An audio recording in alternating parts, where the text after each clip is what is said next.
Okay, happy Okay. Chanukah, Chanukah Sameach, Chanukah Sameach. It's Chanukah so Sameach, much Chanukah. fun. These days, Sorry? I can't believe it's the sixth day already. I feel like I just lit the first candle Well, yesterday. I mean, if you ate, if you ate all the things that we eat during Hanukkah, you yeah, would really feel that it's day number 6. Do you know what I mean? so, Okay. what do you eat at Hanukkah, Gil? Oh, it's mainly, well, the traditional food is, it's fried food. It's all Yeah, about the oil, oil. Yeah. right? Mm-hmm. Now, so there is this thing called sufganiya, which is like a Jewish donut. And Okay. Leo makes really good ones. I remember. Yes, that's the problem. That's exactly the problem. And you just, you start and another one, another one, another one. You say, it's candle number 6. We may as well have 6, right? I mean, and tomorrow we'll have 7, and so on and so forth.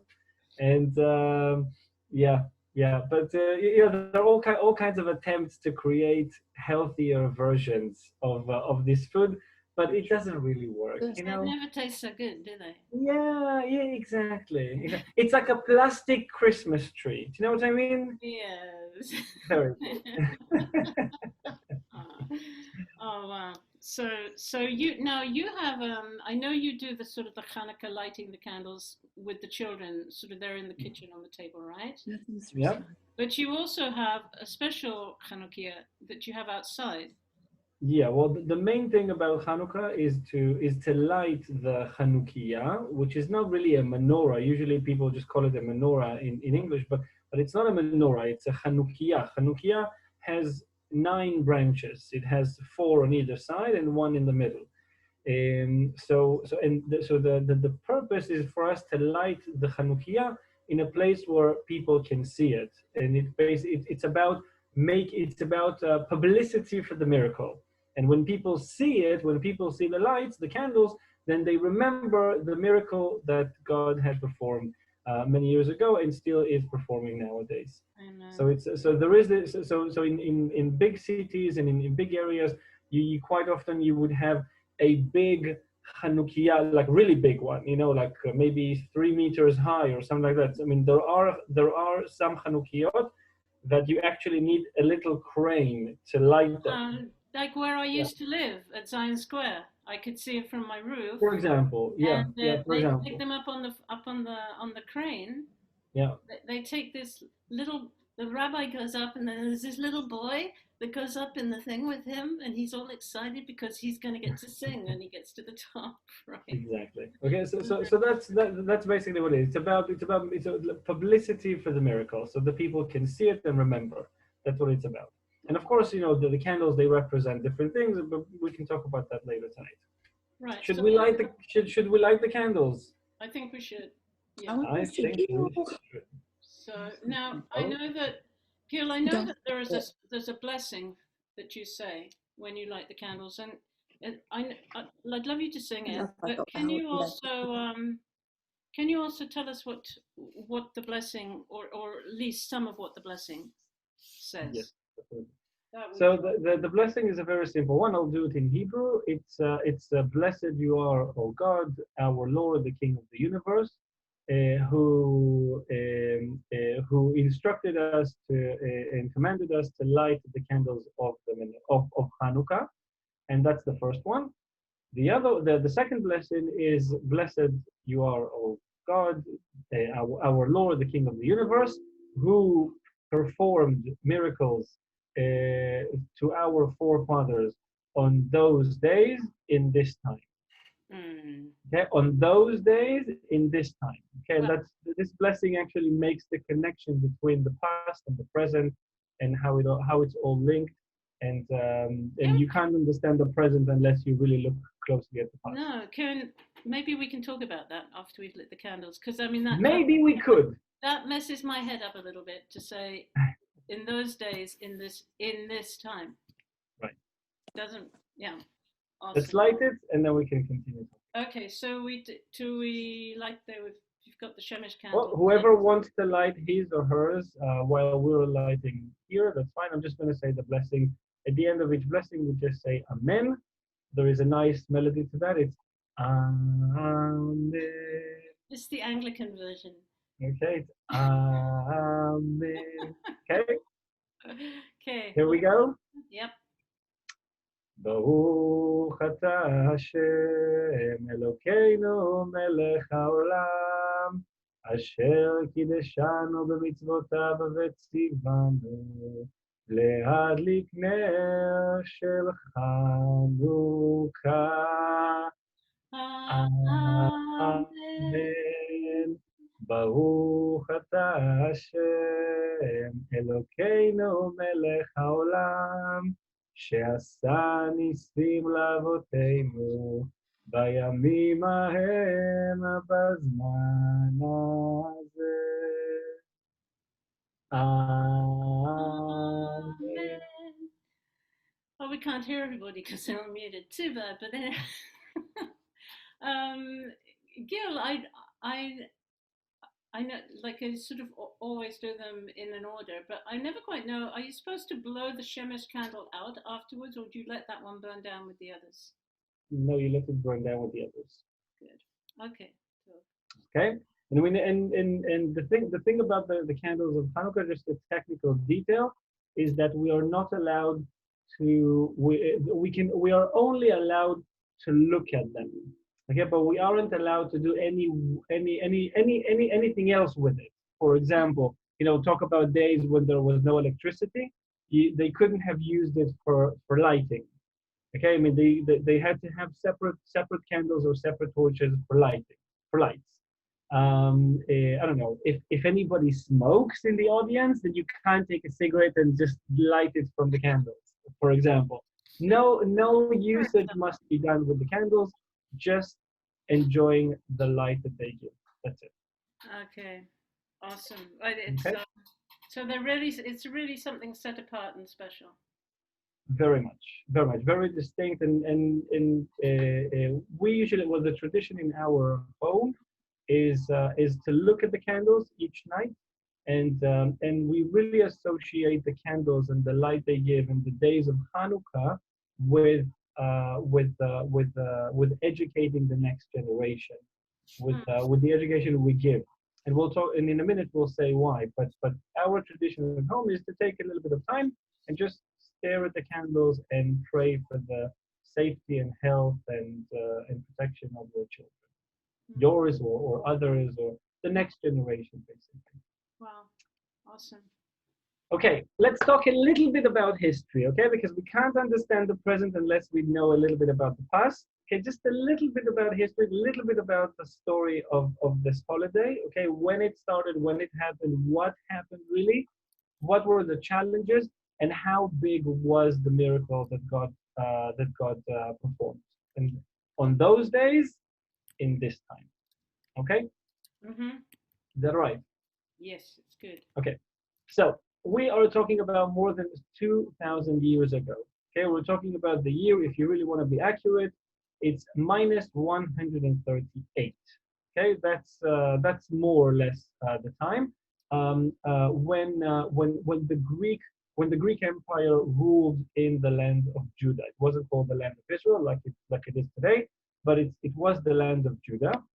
The Greeks came into the land of Judah to this region at around minus 320. Okay, that's the more or less the end of the Persian Empire time, and that's when Alexander the Great he came here. He occupied this land, and that's when a lot of Greek influence, cultural Greek influence, we call it the Hellenistic period. That's when it all started in this region.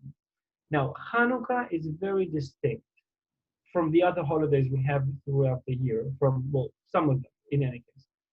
When we talk about Passover, okay, on Passover, for example, we talk about the slavery, we talk about persecution, we talk about babies who were thrown into the Nile, we talk about women who were tortured. That was the time in Egypt, and Passover represents being freed from that, being redeemed from that horrible period in our history.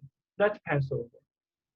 When we talk about the days of Purim, the holiday with the costumes, everything, the whole book of Esther, the whole story of Esther, then we talk about a Holocaust. I mean, it was a real Holocaust which was supposed to take place on one day, over 24-hour time. Haman wanted to kill, annihilate, and destroy all the Jews who lived anywhere out there, but mainly in the Persian Empire, 127 states. And so on and so forth. I mean, our holidays are usually, if we really look closely on the calendar, we see that it's about being persecuted, being under the danger and risk of being annihilated. We were saved and we celebrate. Okay, that's usually what it is. Mm-hmm. Hanukkah, it is about, Hanukkah is different because on Hanukkah, nobody wanted to kill us physically. Okay, there was no physical danger on Hanukkah. When the Greeks came here, about 180 years before they were defeated, during this time of 180 years, their attempt was not to kill us, was not to persecute us on the physical level. Their attempt was to bring the Greek culture to this land. Now, Greek culture, I don't just mean the music and I don't know, sports and things like that, but anything which goes under this big title called culture. Okay, so for example, faith and religion, the way that we know it, the way we know everything that we are commanded to keep, 613 laws and a lot of details of how to keep each one, and of course believing in God as the creator of heaven and earth, that was out of the equation. That was really unallowed. It had no room in Greek culture of back then. And that was really the problem that we've had with the Greeks. It wasn't a physical threat. It was a cultural, spiritual influence.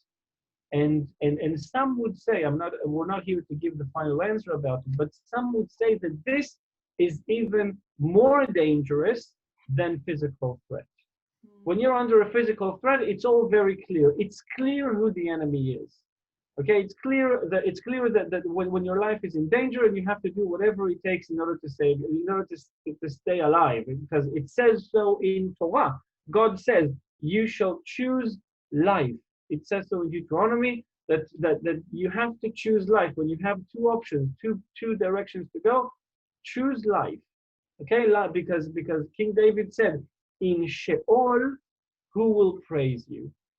If we are dead and there is no life taking place, who can praise God, right? The whole thing about us as human beings praising Him and sanctifying Him is when we make room in our earthly life, and He comes in. When we are dead, no such thing. Okay, that can't take place. So we have to choose life for that purpose. Now, when the danger is a cultural danger and it's spiritual influence, it's quite difficult to identify the enemy, especially when the enemy is smiling and he's very handsome and he lays out his world views in a very articulate, philosophical manner, very intelligent, right? It's very difficult to identify one like that as your enemy, and it puts you in a very difficult position of maybe compromising your values.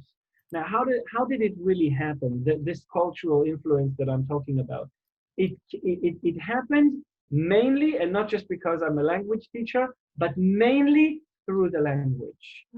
First of all, through the language.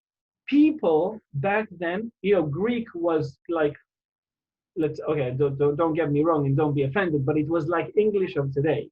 Okay, it was the powerful language. It was the strong language. It's like the international language, so to speak.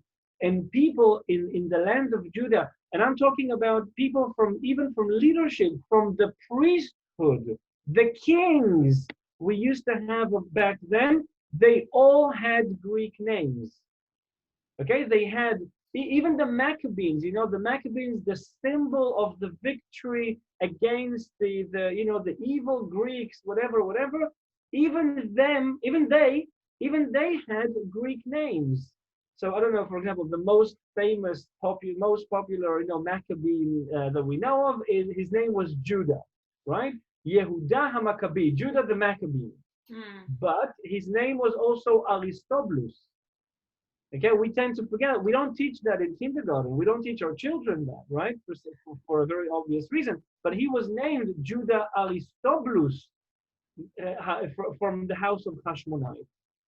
Okay, Aristobulus, it's a Greek name. The places in the courtyard of the temple, of Second Temple, we're talking about Second Temple time, places in the courtyard, the Supreme Court, or the chambers, the different chambers that the priests used to use, they had Greek names. Okay, the religious courthouse, which used to be called the Beit Din, House of Justice, was replaced with the Greek word Sanhedrin. Okay, so it penetrated this influence, these words and mindset and culture penetrated, drop after drop, drop by drop. We have an expression in Hebrew that says, drop. It's like little by little. Okay, little by little, another drop and another drop, and then the face of the rock changes. And it took a long time. And when the people who lived back then, when they tried to stand up for what they believed was right and not to follow this Greek influence, the response from the other side was aggressive, and it came to be violent. And then towards the end, there were a lot of rules against practicing any form of religion which doesn't go in line, which doesn't fit with Greek values. And of course, inside of that, the sacrificial work and worshiping God as the creator of heaven and earth. That wasn't allowed. So what happened? So the story we are looking at is actually is a story of an uprising. There was a group of Maccabees. They came from a priestly family, so a family of priests, and there was an uprising. There was a battle around the year minus 138, and they managed to defeat the Greeks. This is in order to make a long story short. Now, what the miracle that we are celebrating, the reason why we have the candles, is very simple. When the Maccabees entered the main sanctuary of the temple after the Greeks had left, they looked for olive oil, pure olive oil, which was used to light the menorah, which was in the temple, and only very specific kind of oil was allowed to be used. This pure olive oil was produced from the first drop from every olive. Each olive they took to the olive press they only took the first drop from each olive. They collected that, and that was used to light the menorah. All the rest of the oil that came from the olives, that was used for different things. But for the menorah, only the first drop of olive oil was used. That's why it was so special. It took a long time to prepare 1 tin of olive oil, which lasted for 1 day. Can you guess how many days? Ruth, give me a guess. How many days it takes? How many days did it take? So Anami is raising her hands and she's saying 8, and she's right. Very good. You get a smiley face, Anami, and that's really the answer. It took them 8 days to produce 1 tin of olive oil, which lasted 1 day. Okay, which was enough to light all the candles for 1 day.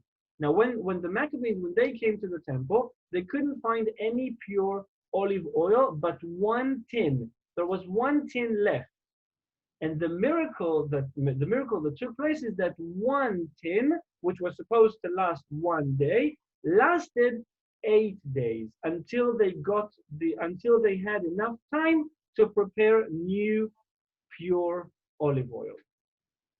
Okay, and that is why we have 8 days of Hanukkah. Okay, we have 8 days of Hanukkah because this is the miracle that we are, and that's the miracle that we are celebrating. Okay, for 8 days, olive that oil that was which was supposed to last only one, lasted 8 days. Okay, so we have 8 days of this holiday. So Wow. far, so good. Yes. Good. I'm glad. Yeah, Uh, I'm getting some new thoughts here. That's all. okay, share it with me. Share it now. Yeah, why Okay. not? Well, I was just thinking about how, you know, if the oil had to be made from the first drop of each olive, Mhm. and if we think of ourselves as an olive, or maybe we're lots of olives, but that we there's that sort of sense it's only the best that's going to give the best light. It's like think about it like the firstborn child. Mm, It's the first drop, the first the very beginning. There's something very pure and powerful in the first drop that produces something, mm, and we think about it like that. We try to think about it like that. Now the days of Hanukkah, they represent many things. They represent, of course, the miracle of God as a miracle. I mean, God is a miracle worker. Gil, They represent, Gil, yes. what does Hanukkah mean actually? Okay, so Hanukkah, and I'm getting there. I'm just getting there. So Okay. it represents God as a miracle maker. It represents the victory of the few against the many.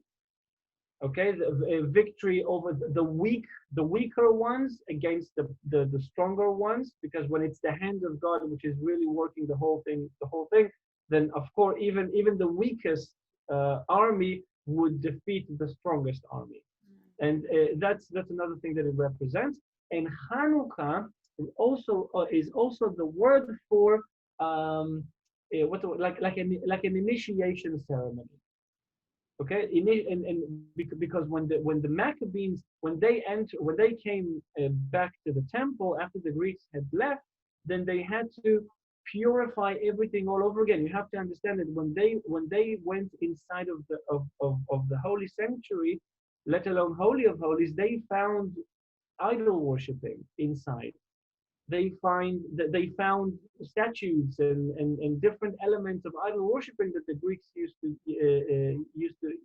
practice, and they placed it in the holiest place for us. Mm, So everything had to be purified. Chanukah in Hebrew means it's like the initiation ceremony. Okay, mm. when you It's like a dedication, or like a dedication, or for example, what would be the English word you would use for the ceremony that King Solomon had yeah, done in the Book of dedication, Kings? dedication. Dedication, very good. So Hanukkah means dedication, but the word Hanukkah is also associated, not for no Education, reason, with the Hebrew word chinuch. education. Chinuch is education, but it's not education in terms of academic education, because we have a different word for that. It's education in terms of teaching values, teaching manners, teaching behavior. That is what chinuch is about. It's when you shape another person's soul. That's the word chinuch. Now, not for no reason, the dedication Hanukkah is associated with the word chinuch, which is education, because it's kind of a dedication ceremony that the children are going through. And that's why I said at the beginning that there is a very central tradition for us to look at the candles and pray for the safety of the next generation. To Mm, really pray for those little lights to shine as much as possible, especially in days like the ones we are now. Because we're talking about days that represent cultural influence, spiritual influence, standing in the gap against something which is very misleading. It's very difficult to stand in the gap for that. Think mm, about today. Okay, today I think, and it's only my humble opinion. I think that people today, people who have faith, we are facing a lot of challenges in terms of how to present these values that we believe in. Okay, and there are many things that come across that. For example, and I'm not against science or anything like that. Don't get me wrong, I'm really not. but scientific mindset, or let's say a mindset which is only scientific, it's only the kind of mindset that would put things in boxes, okay, and everything has to have its box, okay, and everything has to go in line, and everything has to be organized in a very nice, well-arranged Excel sheet on the computer, and everything has to be very accurate and balanced. This kind of mindset for us is very challenging, because this kind of mindset, it pushes us towards the place of saying, I know it all, and I have the ability to have all the answers. And if I don't have the ability, I may as well make sure I have that ability. Because if I can't work it out and put it in a very well organized Excel sheet, then probably it's wrong. There's something wrong about it. But as people who believe in God, we don't have that.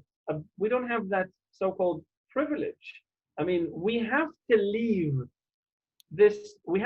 space in all the very well arranged thoughts that we have about things and about the world, and we must think about the world, and we must ask questions and come up with answers as much as possible, but we have to leave room for him to act. We can't just say it's all for me to it's just for me to provide all the answers, and that's it. We can't. Mm. And I think, in terms of cultural influences, I think that in Israel this is something we are really facing. Standing up and saying what is right, saying what is right for us, even though it doesn't go in line with, I don't know, worldviews of others, for example. Mm. It may sound it may sound simple when we describe it, but when we really think about what we are being asked, we really face that challenge, it's not so easy to stand up and actually do it. When we look at the candles during these days, I think it gives a lot of hope that we are able to do that. A very little candle, very little flame, which burns at the end of it, has the ability to extinguish a lot of darkness around it. Think about it. A very, very, very dark room, but only one candle is burning in the center of it. It gives quite an amount of light compared with the darkness around it.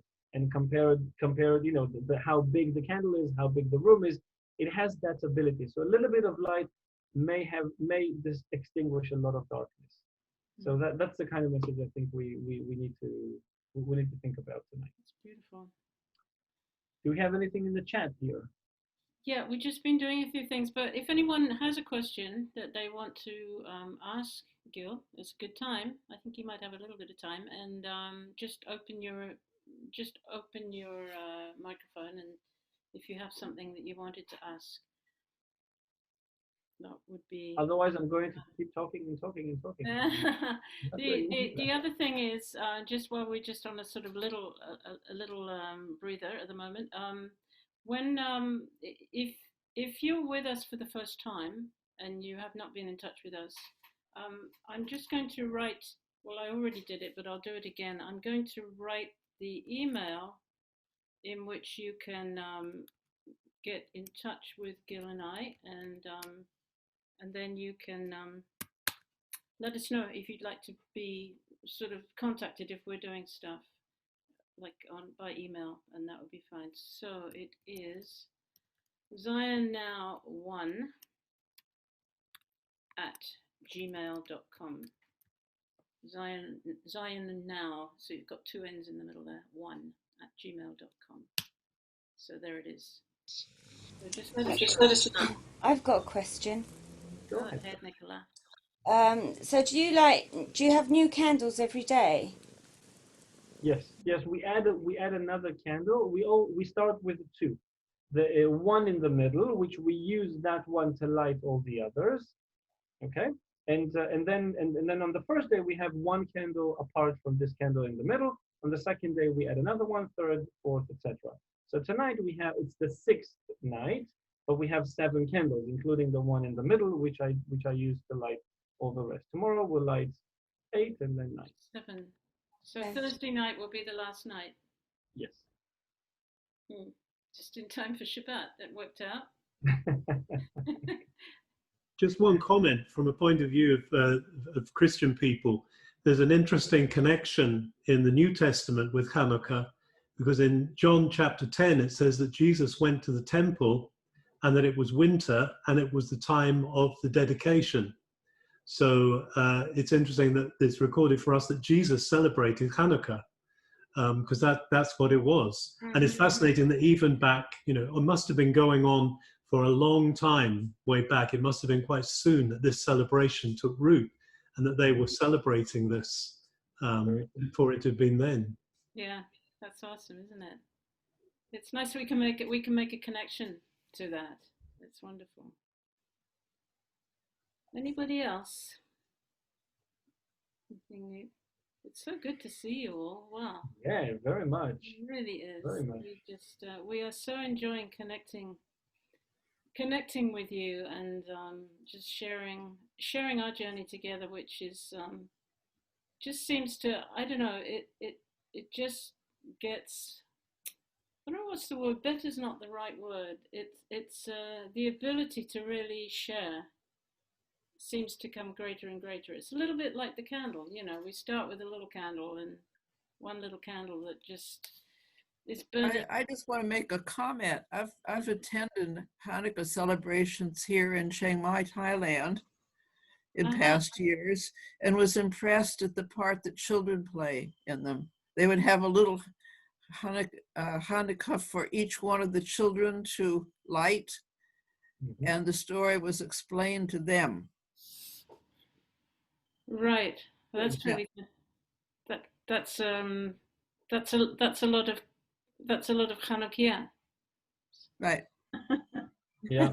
Well, we have those in our kitchen, all of them, and I have to stay on foot just to see that it's only the candles which are burning and not the curtains or anything else. Quite a lot of flames going on in the kitchen. Aww. That's cute. I have a question too. Please. I'm wondering what the difference between a Hanukkah and a menorah is, because you said they're not the same. The menorah has 7 branches, 3 on either side and 1 in the middle. The source for how to build the menorah comes from the Book of Numbers. In the Book of Numbers, there is a whole section describing what the menorah of the temple, well, in the tabernacle, later in the temple, how it used to be. And the Chanukiah, because of the fact that we're talking about lighting the menorah, it has a very similar shape of the menorah, but it has more branches. This one has 9 branches, 4 on either side, 8 altogether because of the 8 days of the miracle, and 1 in the middle. So representing the miracle which was connected to the menorah, it has the same shape, but different numbers of branches. Thank you. What about the health and safety? I can just see there's a lot of flames going on there. Always the good candles to have are changing those, shape. how do you call them? Yeah, they're dripping all over in my place. I put in the wrong candles. I put in the natural ones, and they're all dripping. And the ones I was using for the rest of the week have all been dripless. Well, I must say that we don't use in our house. We don't use wax, candles of wax. We really use olive oil. We have olive oils in glasses, Oh, really?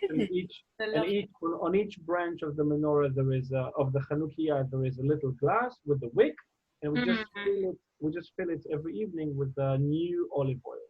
Yeah, with the little wicks you put inside. Yeah. That's really nice. The best thing is to take olive oil that you can actually eat, because that means that it's the most purified version of it. There are all kinds of olive oils out there. There are some olive oils which are only for candles, but we really prefer to use the ones that you can actually use for food, because that's the most purified form. So it represents the original one. Yeah. You don't have a picture handy of your Chanukah that you have outside, do you? No. No. Okay. No. Gil, can I just ask you a question? Is there a typical Hanukkah song that you sing with your kids? Because music is obviously part of it. Yeah, of course. Yeah, of course, many. Okay. Ruth can play those. I do.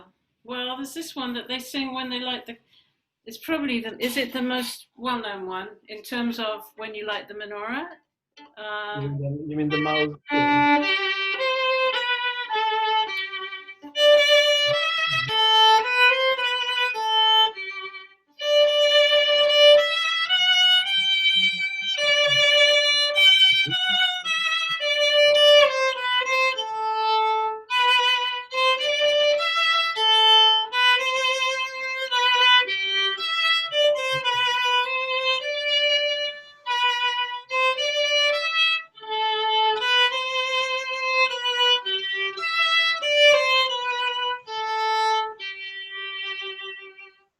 I got wax all over my fingers. They're sliding around on the floor. It's kind of Well, you know, wax on your fingers, oil dripping from your legs, come on, give us some jam on your clothes, and that's what Hanukkah is about. Oh, I miss you guys. So Thank you. we send much, much love to you all. Thank you. Thank you very much. Thank you for joining us tonight.